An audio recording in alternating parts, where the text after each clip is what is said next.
Thank you. Our speaker today is a PhD candidate, entrepreneur, author, and farmer. She loves to educate others about self-sustainability and the joys of growing your own food. Please join me in welcoming Jessica K. Carter.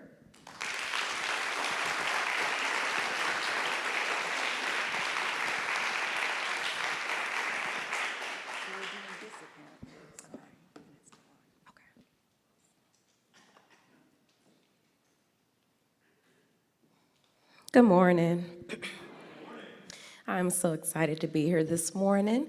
I want to thank you all for inviting me to your platform. Let me apologize to the sound guy because I have a loud voice and I know he's going to be put to work this morning. But all is well, and I know we are going to learn a lot and hopefully walk away from this today excited and ready to move forward in your journey towards gardening for wellness and self-sustainability.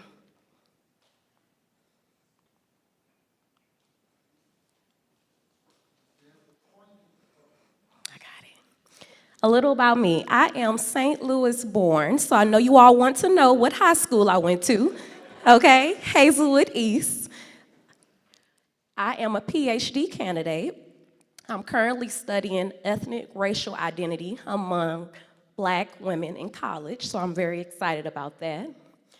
I'm an entrepreneur. I have about 20 years in childhood development, actually. I also do agriculture and book publishing. And community involvement. I'm part of the patient-led research collaborative, learning more about COVID-19 and the health implications that linger beyond having the illness initially.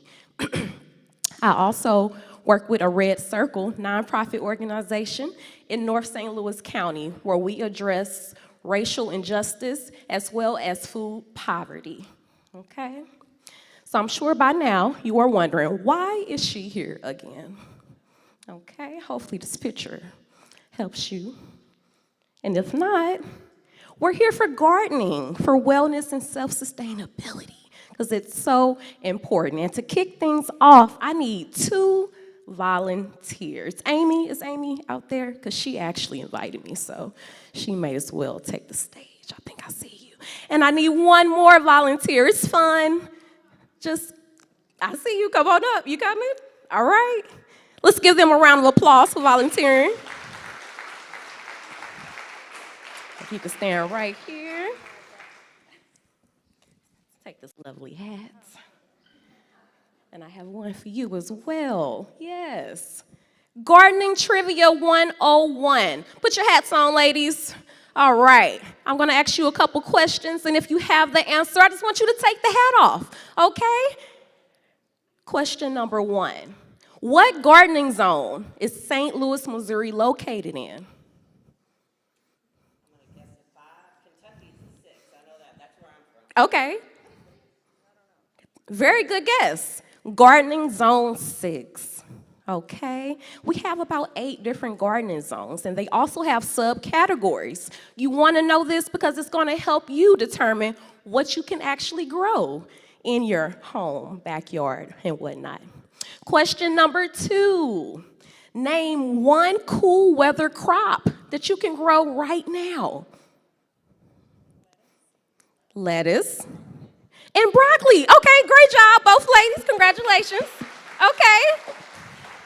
You forgot to take the hats off, but I'm gonna let you slide this time. Do I take it off if I know? When you know the answer, take it off first, okay? So the tiebreaker question. That's the hard part, remembering, right? Okay. Name 1 way you can practice wellness while you garden. Okay, Amy. Meditate. You can meditate. I like that. Extra stretching. You know what? I think they both took the cake for those 2 answers. Congratulations.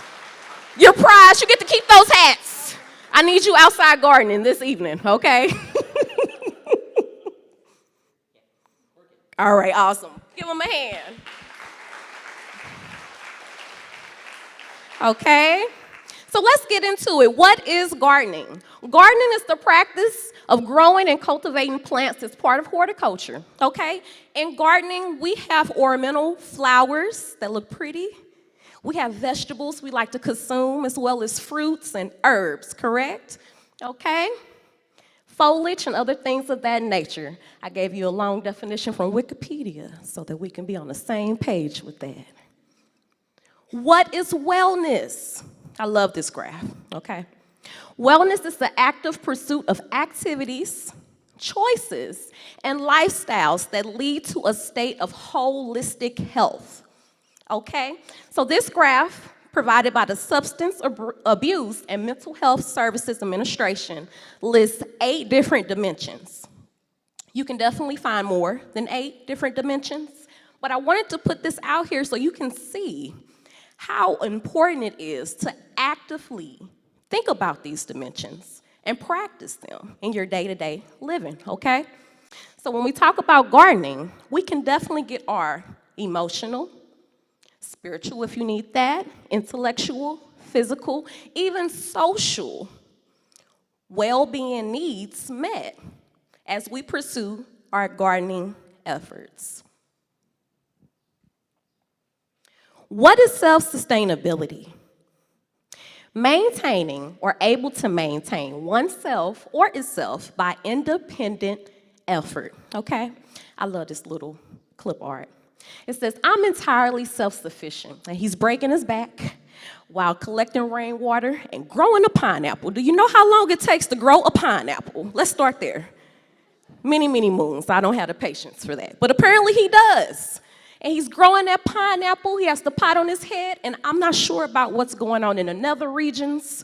And I don't think I want to know what's going on down there, actually. But this is the concept and the thought that we have behind being self-sustaining. You know, can I really do it? Do I have to get rid of my privilege and my first world things that I like in order to be self-sustaining? No. And it also brings me to another point.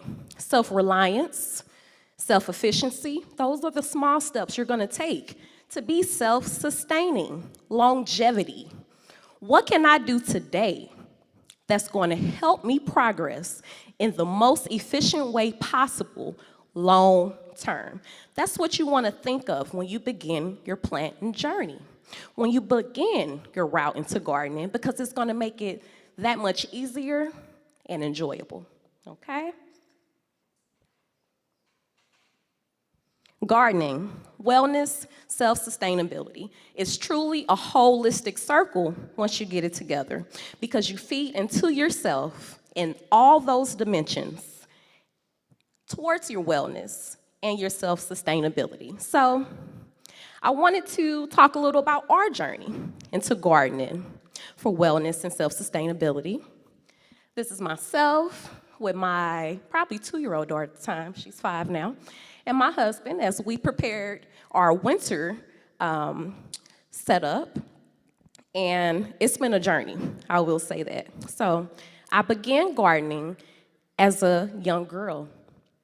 My grandmother and my father, they introduced me. So there would be time in the spring where they would get to till in the yard and come home with these plants. And all of a sudden, those plants became trees to me. And then something green popped up. Who knows anything about fried green tomatoes? Fried green tomatoes are the reason I garden, let me tell you right now. Okay? I'm not searching for my tomatoes. I'm going to my backyard so I can fry those jokers up. But my grandmother and my dad did it every season, and I looked forward to going outside with them, getting my hands dirty, and seeing the fruits of my labor eventually, okay? So fast forward into adulthood, we got our first home, and the absolute must was it has to have a big backyard. So I got my wishes. And that was it, you know. I went in the backyard, I started digging more than I probably should have. I threw boxes out there, I was experimenting, I was throwing seeds everywhere, okay? Because I wanted to see something grow. That first year was a fail, but it was also a year of many, many lessons. And year 2 got a little better, year 3 got a little better, to the point that I was confident in my ability to grow things. We started eating more at home. Our weight changed, our skin was clearer. Illnesses that I was told I had disappeared because I was able to consume more products that I liked more frequently. Those times that were dark, they say the winter blues. Oh, getting outside in the winter to put my hands in the dirt, it was a change in my mind, in my space, in my daily habits, and I really contribute that to gardening, right? So that was on a personal level, that I was able to grow food for my family, increase our mental and our physical wellness, and things of that nature. But it started to blossom for me. It was personal, and then it became something that I could do for the community, where I was able to go teach young girls how to garden through my sorority's auxiliary group, that I was able to teach the kids in my school how to garden and farm with chickens and rabbits, and give them an opportunity to be around animals that they're usually not around. I inspired art, and all of this was by sharing my journey, which made it easy to do, but so much more valuable because other people were getting things out of it. Partnering with organizations that wanted to solve food desert problems and things of that nature. Gardening towards wellness and self-sustainability has been more than I ever dreamed, okay? And our biggest gain was actually buying our first farm in Illinois, 5 acres, and being able to not only buy land for my daughter and her future kids, but to cultivate that soil and do more with it and present that opportunity to others. That was my biggest gain for sure. So what are the benefits? Of course, exercise. If you want a good workout, go buy some cotton bags, some dirt, and just get to throwing it. You're not a real gardener until you smack the bag of dirt and toss it, because you just don't want to walk with it, okay? But in the process, you are building muscle. You are moving. You're being flexible when you're usually not.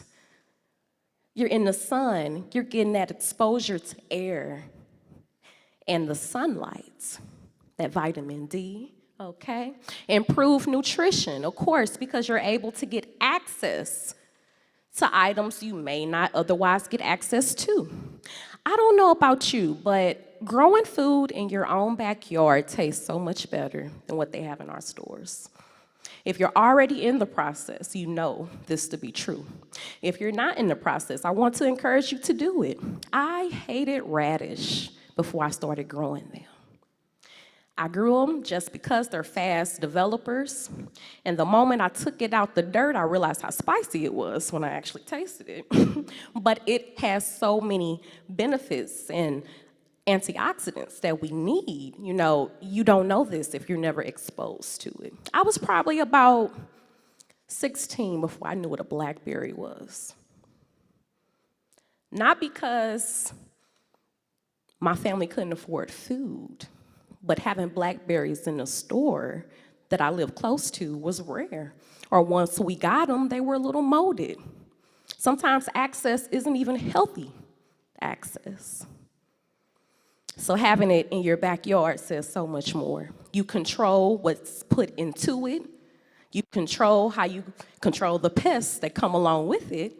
And you know it's the freshest of fresh for you. The mental benefits, stress relief, okay? I get so much stress relief in my garden.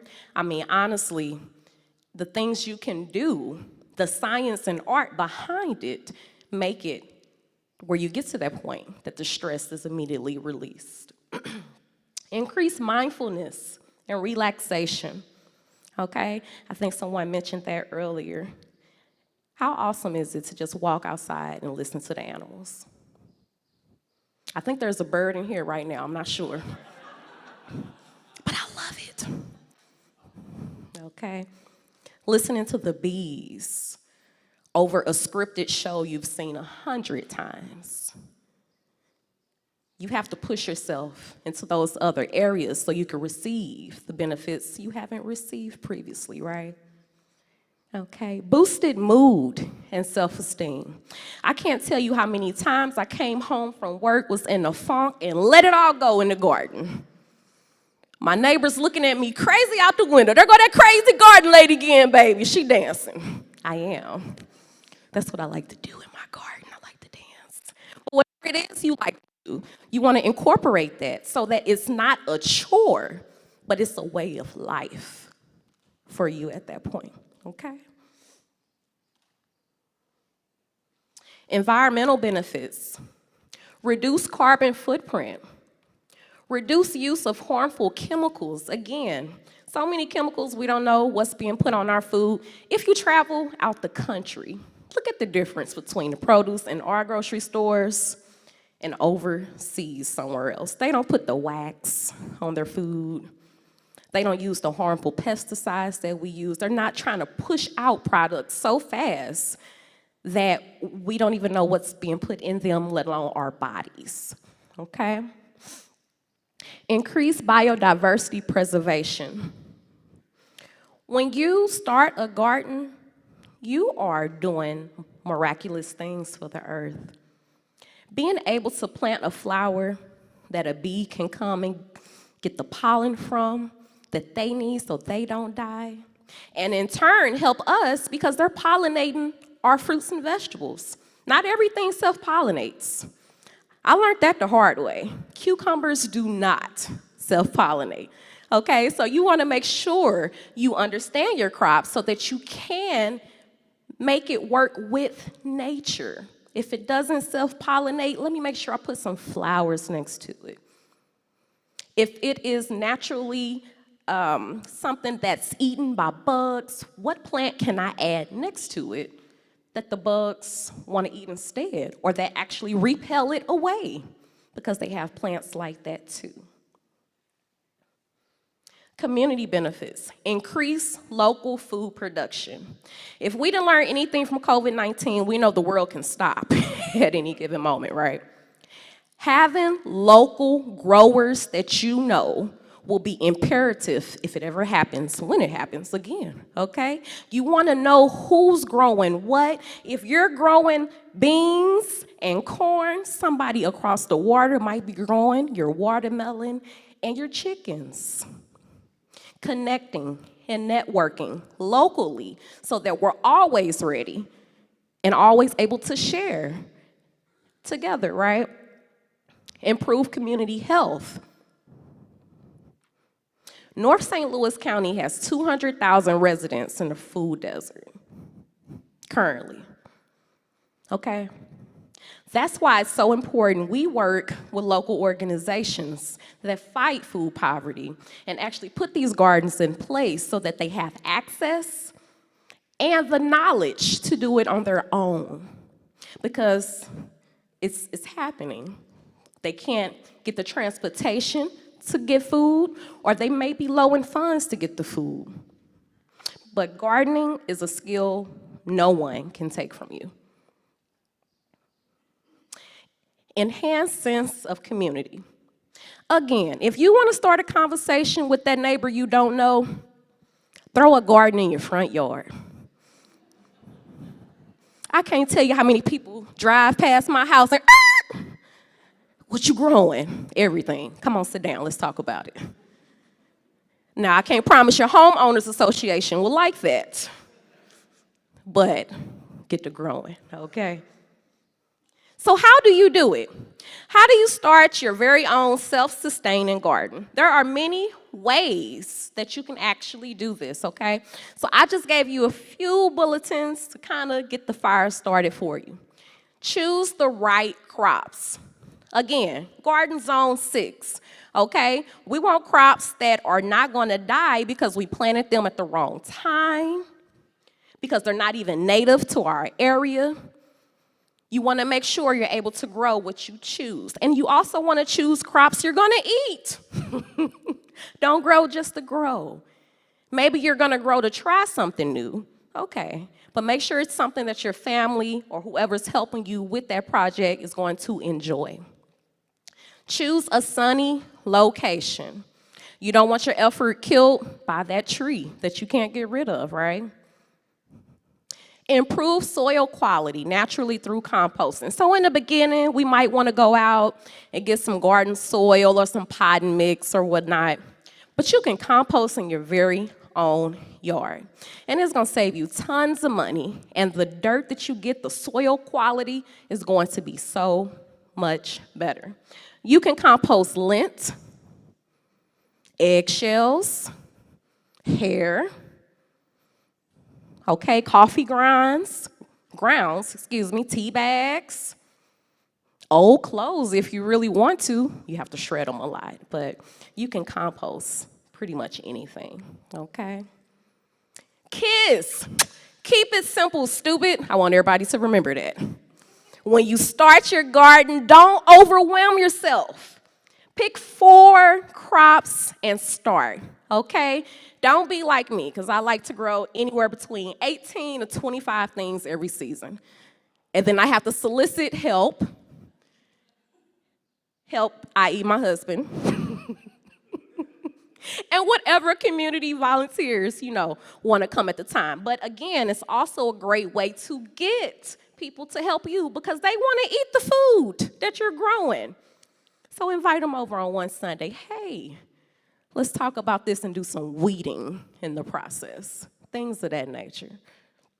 But keep it simple so that you can grow what you eat, enjoy it, and harvest it. So if I had to put a garden bed together today, St. Louis, tomatoes, lettuce, basil, radish. Why? Tomatoes is gonna be your staple. It's your big crop, okay? Your lettuce has short roots, so it doesn't take up much space. Your basil is gonna deter some pests away, okay? So that's gonna help you limit the pesticides and whatnot that you need to actually use. And your radish, beyond being nutritious for you, is a ground cover. So it's gonna minimize some of the grass coming back. And you can eat the leaves. Oh no, but you can eat those leaves as well, okay? If you're feeling really froggy, swipe the tomatoes out for a cucumber plant. And I say that because the cucumber plant requires more space. It's a growing vine, but they're delicious to work with as well. So if you gotta start small. Pick a staple, pick a ground cover, pick a herb, and one more small rooted crop that you can grow that works together, because some crops do not like each other.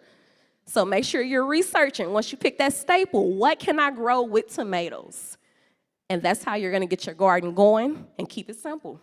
Also, one seed is one plant. I know sometimes we think we gotta mix them together, but it's seeds and not seasoning, okay? Just one. It's gonna grow for you, I promise, okay? Keep the seed packets for growing instructions. Don't make it hard. Again, keep it simple. Each seed packet, the good ones, will have some instructions on the back. It'll tell you how much space you actually need, how often to water it, and if it doesn't, Google is your best friend. Just Google it. You can do it, okay? Again, use those cover crops. It's gonna help you weed less. Conserve water. So you can conserve water in multiple ways. For one, by not overwatering your plants. That's bad news anyway, once you overwater them. But you also could collect rainwater. And there are many different systems that you can design, search and find, and build, and actually collect your water. We have 275-gallon totes currently collecting water for us off the end of our shed, the gutter. So That's helpful for us because we live on a well. If the water ever stops pumping, we have a reserve. Okay? You might not live on a well, but if something happens, you want that extra water supply. Okay? Upcycle items for later use. I love, love, love upcycling milk jugs. It's an easy greenhouse. Egg cartons, you start your seeds, you know. So many different things that you can do and upcycle in your garden. Bottles, so that you can kind of have a water reservoir in the ground. Many different things you can find on Pinterest for that too. Avoid herbicides and pesticides. The best way to do this is by planning ahead. There are many do-it-yourself pest control options. My favorite is a mixture of hot peppers, spearmint, onions, and garlic. You literally boil it on the stove for about 15 minutes, let it sit for 3 days, and it's good to go. But if you wait until you see the problem, you might not have a garden the next day. So plan ahead for that. So in conclusion, that's my collard greens. I didn't plan ahead for them getting 8 this season.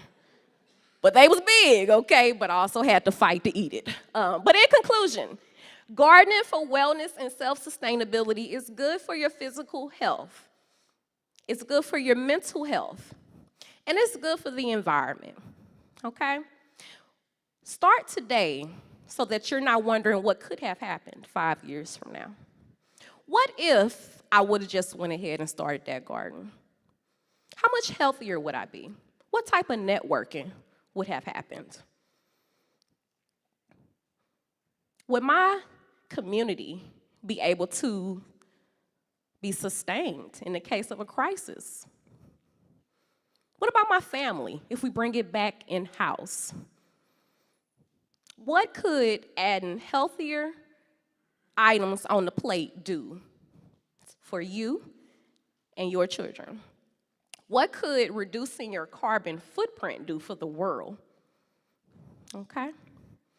I want to thank you all for inviting me here today. It's been amazing. I'm not here for the question and answer portion, but you are more than welcome to reach out to me at jessicakcarter.com or Rooted Home Farms and Gardens on Facebook, and I'll be sure to reach back out to you. Thank you again.